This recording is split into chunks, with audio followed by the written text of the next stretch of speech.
Hello, my friend Stevie B here, wishing you all a very happy new year. So here we are, 2024 is upon us, and I'm really grateful for everything that went down in 2023. It was a pretty crazy year. A lot of interesting things happened. I worked on a lot of different projects, some big, some small, and I learned a hell of a lot. There were some things that really worked for me last year and some things that totally didn't. And I thought that I'd share my thoughts on all of it here in a short video and let you know what to expect from this channel throughout this year. So let me start by telling you what really did work for me.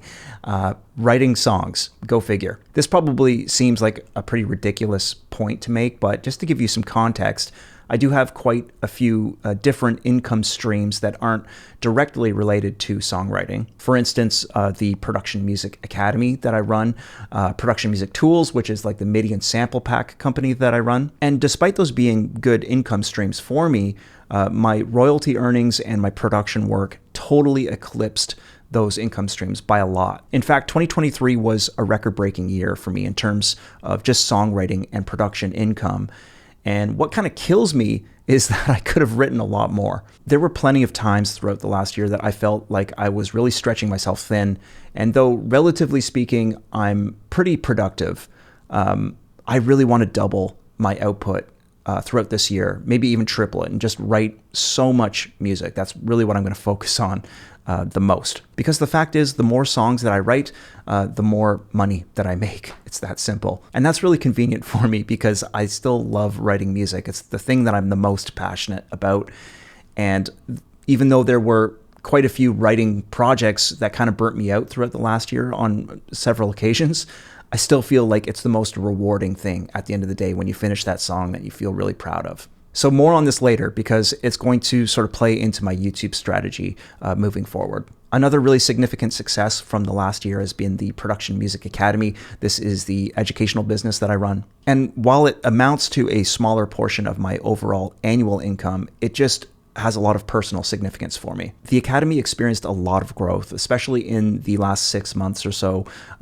When I put out the free Intro to Music licensing course, a lot of people joined. A lot of people bought courses, and I've always tried to maintain an affordable price point for the courses and for the subscription membership. I never set out to get rich from the Academy. I've always thought of it as like a labor of love. I have put a ton of time into it over the last 2 years. It's been a lot of work, but I do take a lot of pride in knowing that I've helped quite a few people get started in music licensing. Throughout this last year, I've provided a lot of feedback. I've listened to so many tracks. I've witnessed a lot of people just grow in terms of their writing, mixing, and overall production skills. And it's truly rewarding to see the impact of just people putting in the hard work and putting in the time. Many of the members have started collaborating with music libraries. They've secured their first sync placements, and many have started earning some income. That aspect of the Academy really excites me.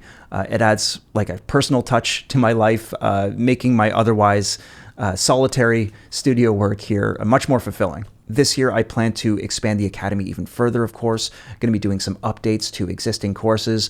There's a bunch of new ones in the pipeline, and I'm feeling really excited about all of it. So coming back to the subject of YouTube, I've been doing a lot of reflecting on the past year's content. There's a few things that didn't really work for me in terms of my YouTube strategy, and specifically, I've kind of grappled with doing affiliate marketing and sample library reviews. And that being said, I'm like genuinely really appreciative of the opportunities that I've had, like companies reaching out with new products, sending me free stuff and asking me to review it. It's been pretty cool because I've been using some really interesting products that I've been sent. And that's a real privilege. I honestly never thought that this channel would kind of get to the point where people were, sending me free stuff. But to be honest with you, I've been finding it kind of challenging to do those review videos. And moving forward, I've decided to completely refocus my YouTube content to align more closely with my passion for just songwriting. I just want to talk about writing songs. And, even though I've done some reviews for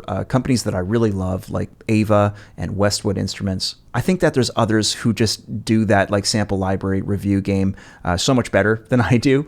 So I've kind of decided to, prioritize creating content solely about the music that I write. That's what I'm really passionate about, and that's what I want this YouTube channel to reflect. The truth is that making YouTube videos it's quite the undertaking. It takes a lot of time. So every time I do make a video, I just want to really enjoy it. Now, in terms of music licensing and strategies, I feel like I've covered a lot on that subject. And there's always more to discuss on the subject. I will still make videos as the landscape changes and, as relevant topics come to mind. But in terms of getting started in music licensing, I've addressed a lot of those subjects in the free Intro to Music Licensing course that I host on the Academy. And if you're watching this and you're interested in learning more about how to license your music and you want to get started in that business, I highly suggest checking that course out. But ultimately, I want to emphasize the importance of writing great music. That's the thing that's going to really seal the deal. Everything else, is fairly straightforward, to be honest. Now, I do think people get, confused about the business side of music licensing and, doing things like researching libraries, understanding royalties, understanding contracts. It could all seem pretty daunting.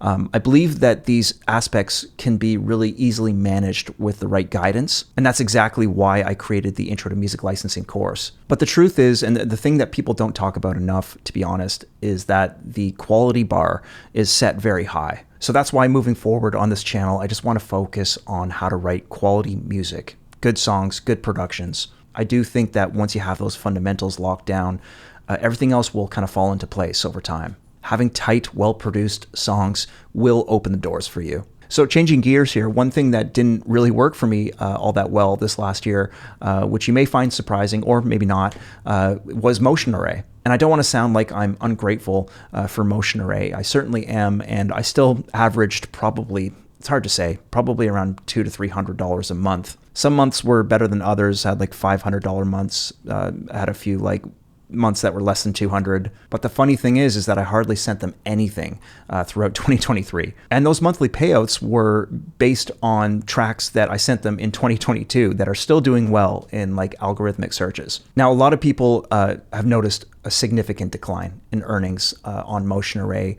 The platform has become a lot more challenging to generate meaningful income. They changed the way they distribute the income, and there's probably also a lot more people, a lot more saturation on the site as well. Basically, we're at a point where a track kind of needs to be a staff pick and secure a spot in the top 10 or 20 to really make some cash. And if it doesn't get there, it gets lost in the ether. I sent them several tracks throughout this last year that got like literally 0 downloads. And I thought they were pretty good tracks. So like I said, a lot of my older catalog still performs well on the library, which is cool. But the days of making like thousands of dollars a month on Motion Array seem to have passed, for me at least. The problem, and this isn't really so much a problem, but the situation that I'm in is that there is a hierarchy in terms of where I'm pitching my music. And Artlist takes precedence over everything because that's where I earn most of my money. And a lot of what I pitch Artlist gets bought out.